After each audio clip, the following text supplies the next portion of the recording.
In this short video, we're going to talk about making select case decision structures in Visual Basic. Select case is another way to make a decision statement. It works very similar to an else-if ladder where you have multiple conditions or Boolean expressions that you're evaluating. With a select case in Visual Basic, what happens is you start out with the keyword select case, and then you'll have a variable or something that will evaluate as an expression. Then you say case value. This value must evaluate to the same data type as the expression. After that case value, you would have whatever statements. So, for example, if I had select case int score, I may have case 0, 10.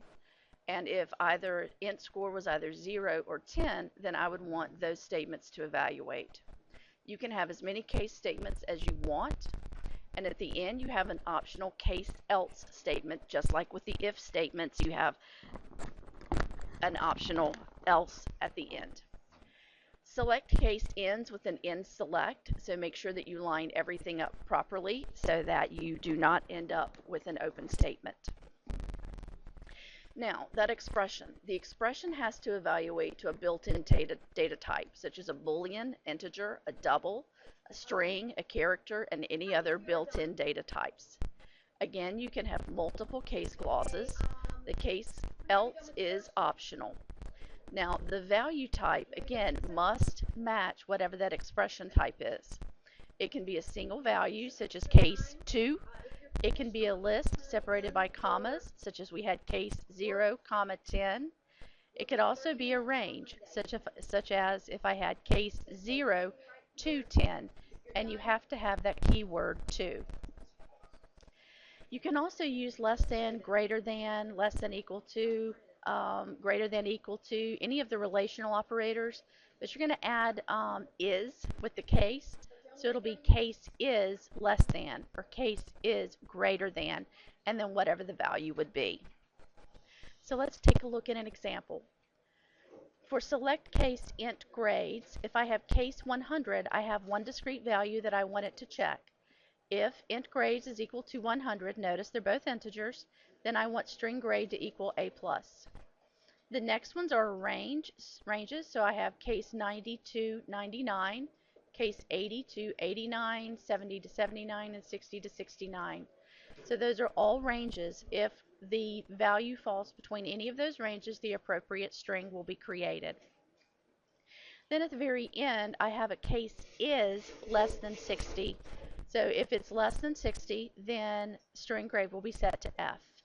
Now I have an else in this case, and I would just say messagebox.show, and then there's just please input a valid number. So if none of the cases are true with the case else, I'm going to put in an else for if something is false. And then I have the end select. Now, when do you want to use the if then, and when do you want to use select case? Select case is excellent when you have multiple options where you would normally have used an else if ladder, and you are only checking one Boolean expression. So you have one expression and one value that you need to check, nothing compound. Another way to use it is you can also look if a radio button is checked by saying select case true, and then you can go through and say if this radio button is checked, so case radio button dot checked, and then whatever statements, case radio button 2 dot checked, and so on and so forth. So this is one way to write an if statement again, and we could rewrite this to say select case number and then case 15, case is less than 15, and case is greater than 15. So there are multiple ways that you can make decision structures within Visual Basic. Next, we'll talk about compound Boolean expressions.